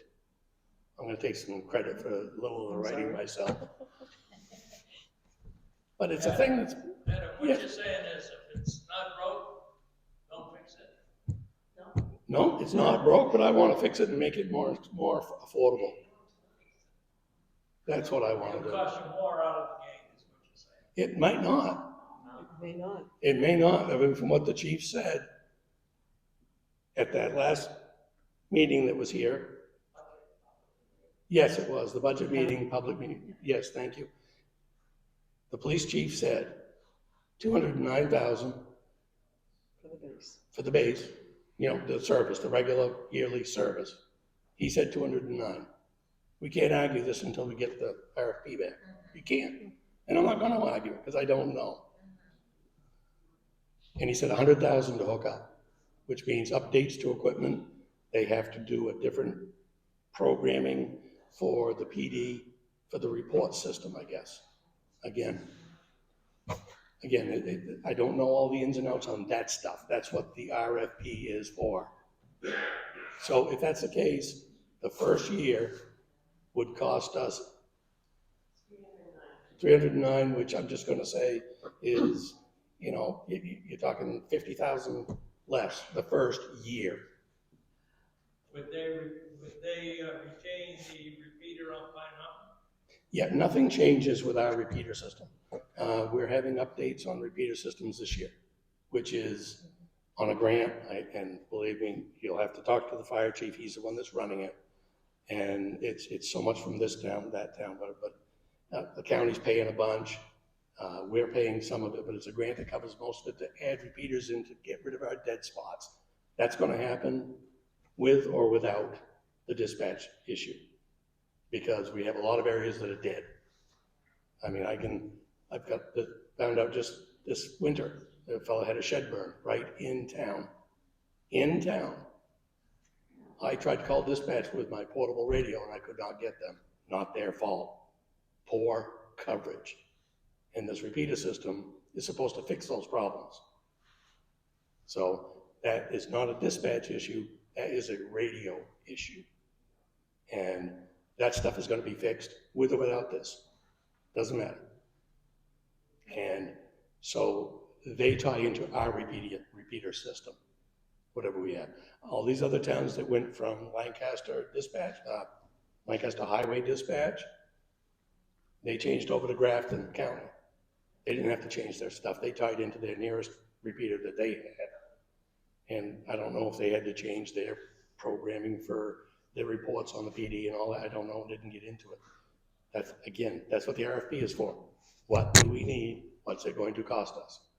Now, if I'm wrong, if we're wrong, and got the numbers wrong, the chief would have gotten his numbers wrong, and it's gonna cost us $300,000 a year to do it, well, then no, we don't do it. Okay, and that's spelled out in this warrant article. So if we're wrong, Did you sign a contract with Shelburne and Randolph, I guess? yes, How long is that contract for? I think it's 5. 5 years? Pretty sure it's 5 years, yeah. So we're responsible to get them the service for at least 5 years? I think we've Well, gone through It's one year, and so there'd be 4 more years. probably 4 more years. But I'm looking at it this way, and this is for everybody else to decide. They're paying us for dispatch, okay, as a very small portion of that. I don't remember what it was before they paid for dispatch per year. It wasn't much at all. Because they don't have that many calls. That's why they didn't charge them much. Oh, okay. They don't have PDs. None of these other towns have a police department. They have no ambulances. They have fire, that's it. Okay, so there's no added extra dispatch for that. So you figure these things in, there's not many calls. So that dispatch charge that they were getting, they're still getting, but it's just wrapped up as part of you sign this contract, we cover the service plus dispatch. So that's still gonna be in there. Okay, but like I said, if it's proves out to not be as great an idea as we thought once we see the RFP, it can go away. But the town will not look at it on their own. And this repeater system, Chief Yeah, repeater system. said, he mentioned 600 square miles. And I kind of. Well, Doesn't matter. Because I was thinking the town of Gorham yeah, there's a, doesn't. nothing was mentioned about square miles when I talked to dispatch, Grafton County. They So- go by the number of calls, not by the service It's not the area. area, but I Right. think it's- And I'm sorry, you were How many communities does the city department cover? Gorham. Police department's Ten one. communities. I believe he said he covered 10 communities. No. He Not was- police. I believe you'll find he was referring to dispatch, covers 10 communities, which is not really true. I'm not gonna cut, and it's not a lie. It is just, the county has unincorporated areas. okay? Those are not communities. Nobody lives there. Okay? That's the main thing. The fire and police are contracted to take care of those areas. Not police. Not police, fire and EMS. I'm sorry, fire and EMS is what I meant to say. Sorry. Police does not take care of the counties. Police does not do Shelburne and Randolph. That's state police. They use state police. Their choice. But anyway, it's not trying to belabor that part of it, but so fire and EMS covers the unincorporated areas. And I think he said there was seven of those, okay? And then ambulance covers Shelburne and Randolph and Gorham. Fire covers Gorham and the county. So it's communities isn't the right word, okay? The dispatching system really covers 3 communities. And those uninhabited areas. But we still get calls for fire and ambulance there because of accidents, basically, and a few fire alarms in those businesses that are there. So, anyway, if anybody has any questions on it, I'll be glad to answer what I can. Yes. But, I just have 2 questions. sure. What is the total amount that you're proposing for all of the budgets to be cut? Okay. 100,000? I just went through that. Yeah, hold on. Hold on. Hold on. Well, and remember, Just want to be sure that is a question. yes, but just one other thing. Remember, we didn't get off into the warrant articles except for the library. Right. Now, But even close. I get you. 700,000, 800,000, $1 million? I got you. 626.73, so $626,073, plus the 51 and change for the library. So that's So, yeah. The thing is, whatever the dispatch does. Well, that won't be this We're not looking at changing dispatch this year. Right, this year, keep it the same. So we're looking at upward almost 700. And then we have the warrant article that needs to be tweaked because they put, no, this is a different one. This was The a capital capital reserve fund that the budget committee recommended, but their number didn't get put on. So that's another 46, I think it is, for that. Okay, all right, so possibly total 750. Right, and that's just the town. The school, we're still waiting for information for that. We're not That might be looking, another 500. I don't know. All right. If the article for the school, number 7, I think it is, for the raises, the 3% raise, if that doesn't pass, that's almost $338,000. well, a lot of people. I have one more. Oh. No. It's fine. So, having said all of that, you've done all this work, it's really great. What is the strategy for town meeting? We will be doing amended budgets for whatever warrant articles. Each and every one of them. Well, we have, for the first one, for Article 20, that is the huge part that covers most all of the departments for the town. And so what we would be doing, because the select board didn't change the budget and the budget committee didn't change that budget, we would be proposing an amended article and we would be proposing an motion to have that be done by ballot vote only. So, ballot. Okay. Yep. All right. And the same would be done, Every yep, reduction would have an amendment at town meeting. correct. No petition to sign, none of all of that, that we're far beyond that. We're Yep. way beyond At that. this point, the only thing left is to amend. I think Absolutely. one of the And- biggest things trying to remember here is we're not trying to defund the town. I've already heard that comment. Before anybody knew what we were talking about cutting out. We're looking for reductions in. We're not trying to defund the town. No. We're trying to do reductions that will help a little on the taxes because we just went up 374, okay? We're just trying to prevent another. Well, Exactly. and Exactly. the thing is, I think that's where most people started paying attention to what's going on. Right. Well, the 374, there's been, okay, the equalization rate is the cause. No, Right, it's yeah, not. that's easy Right. over and above. Right, so what I'm trying to get at is, some of the things that caused this is, last year, we had, actually just before December, you know, it was like in the very late of 23, okay? We had 6 officers, they changed it to 7. We had 1 person with a part-time in the assessing office, they changed it to 2 people, even though the other one is broken up between assessing, building, whatever. It's another person, so we have 2 people in the assessing office now. Right, And which I won't comment. what's that? No, no, I'm not getting into that. I'm just talking new positions, Yeah. okay? And then they combined 2 positions to make another full-time position between cemetery and DPW. Right, I understand. These are all new things. New. The full-time in the recreation department, I was on the board when that was put in, going from part-time to full-time. And the deal was that it was put in for the full-time with no benefits for the first year.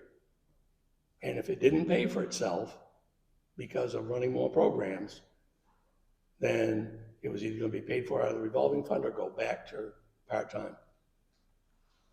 The select board asked the question whether it paid for itself that next year. I was no longer on the board. And no, it did not. The response from the select board was, well, we'll let the budget committee handle it. Well, the budget committee wasn't in on that deal. And the select board has not held it responsible from that position going to full-time and incurring all the cost of it to the taxpayer. They have not. So it's been given 3 years and it still hasn't paid for itself. So that's the reason for picking on, and I'm not saying picking on, but picking those positions. They're either new or were added and didn't work out the way they were supposed to. Well, maybe you should look at more positions as well. The thing is, I'm afraid of going to too much of a shock all at once. The town has to learn how to handle with some reduction. And manageable amount, so it's not like culture shock. So I believe this is a very manageable amount of just tightening up a little bit and then see what next year brings. My question is, how much per pupil is Gorham paying for those fees? And how does that relate to the surrounding towns? That's a really good question. And we looked at the 2024 amounts. We've got the whole sheet when we had the committee looking at that. And I believe the price was about $814 more per pupil than the state average in 2024. And when you have over 300 students, you start crunching the numbers and it's like ka-ching, ka-ching. So once again, we're looking to hear back from the SAU staff as to what exactly the amount of the new change in the SPED department administration is going to provide for savings. I've got an email into Cassandra and I'm hoping to hear back from her this week. That will give us an idea of where to go on the overall budget, because I think this was printed before they had that resignation and before they made the decision to not go with 2 full-time SPEDs again, but to back it off. And I give them credit for doing that. There's been a lot of give and take between the GTA reps and the SAU 20 administration. School boards, not so much. They just kind of did the blanket approval. But in terms of the administration, they were the ones. Initially, it was Dave Backler and Cassandra Bacucci, and then they brought in Tina Bennett to start really talking about what can we do differently. So I want to applaud that because they're trying at this point, and we just need additional numbers to let us know what's going on. And in terms of the COLA, this is across the board. This is school, this is town, and I confirmed when we had the public hearing that included water and sewer, they said they originally were going to mirror the town and do 3% COLAs for their staff. And I asked them, if the town votes down the 3% for town, what are you guys gonna do? And they said, we'll go with whatever happens with the town. So those are not raised by tax dollars. Their fees pay for everything in water and sewer. So if you're on water, you pay for your water. If you're on sewer, you pay for your sewer. If you're on one or the other, you pay just for one. So that's no tax dollars for those. And they are gonna go up. There's no question because of the mandates that they're under from the federal and state government. So, I'm sorry. I just want to make I'm the head of the teachers union at the school, and I just want to make a little correction on the per pupil costs. Oh, okay. Yeah. For Gorham, it's 18,000. For Gorham, it's $18,293 per pupil, and the state average is actually $21,545. What year is that? Well, this is this year. The year it's 23-24 because they don't have 24. Right, they haven't got the newest one out yet. But I'm sure that it will change that dramatically over the next year. Okay. Where was that posted? The per pupil cost was from the school. From the school? Okay, I'll have to, would you mind giving me the, okay, all right. Well, and I think one of the bigger factors is I don't know if it's in there, okay, I know what they gave us for figures. There's an issue when you come down to figure out for Gorham, and I don't understand it, and I don't even claim to. Gorham's price that we are charged per student is different than Randolph's and is different than Shelburne's. But when you add them all together and go price per student, that may be one of the figures. Well, and right, so because it's by number of students. Out. Right, but this is a board. Right. So I don't even pretend to know what that formula is to figure all that out. Do you know how much it is then you have to pay for all people, not just one? Should have been classes. Wicked tiny print. Oh, no. Yeah, I'd have to average out the numbers. We just used the figure that they gave us as far as and that's my general. guess is that what they were giving you was the per pupil overall. Right.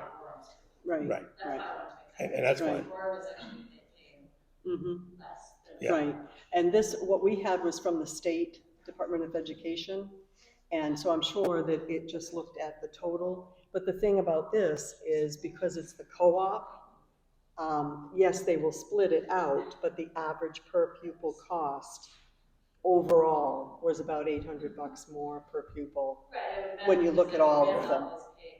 Yeah. Exactly, and Shelburne was like 20 something. Did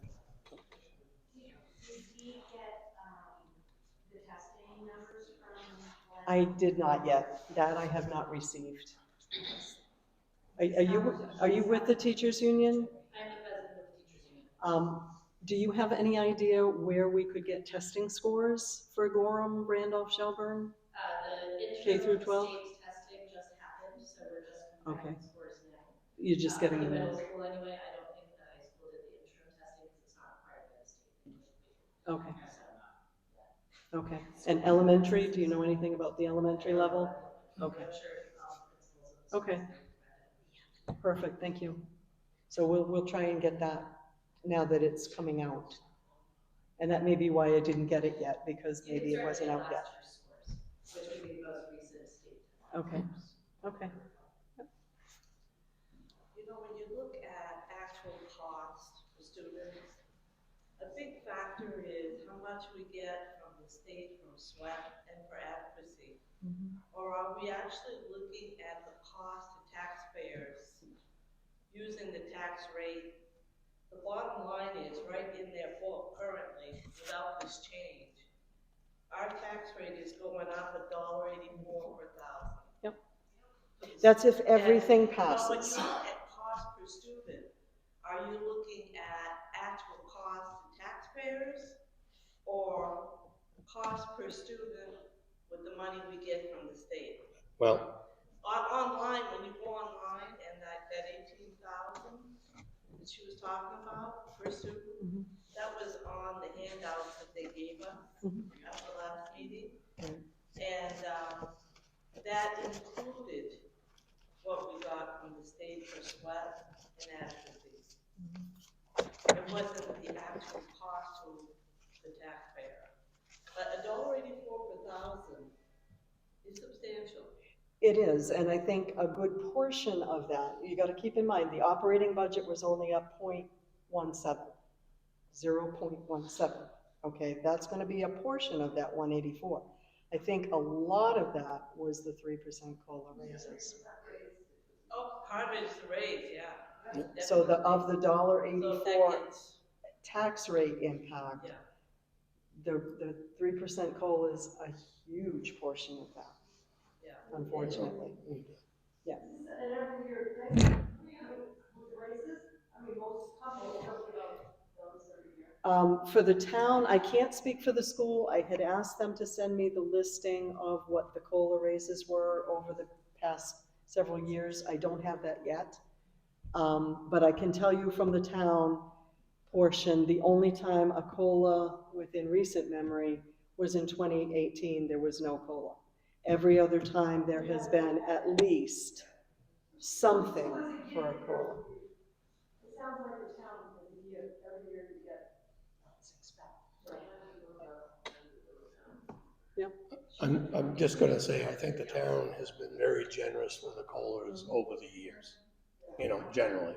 I know if you go way back, oh, brother, I don't remember, you know, there was a year or two in there where they didn't, when the economy was really bad, 2018, there was no you know, but I mean, and I'm going back, you know. But for the most part, I think we treat our employees very well. And as we should. Everybody wants to work to the town. And I think if we want dedicated employees, we should treat them well. But it just comes down to the point where a little too much all at once. So, Well, I know big business, maybe you're a big corporation, the profits dictate whether people get. right. We're just a town that is trying to pay our bills. There's no profit margin in town, or schools, or schools. 12.5 years. In 6 years, we never even saw a price increase, not 1 cent in 6 years. I think just one other thing I wanted to mention real quick. It appears like this year, all of a sudden, federal government's cutting back. We get governor is cutting back for the state. The school is actually cutting back because they heard. Okay. The only one's not cutting back is the town. Okay. I didn't see a reduction one from the select board at all. And that told me that they weren't hearing us. And we could have worked together very well, I think, to try and keep reasonable reductions. But we got nothing. Well, and I think you noticed that the select board members left the meeting early. So I think that speaks volumes. Yep. I'm just gonna say, it's like 10 after 8, Bob, and I know people have been really patient, but we'll take one last question.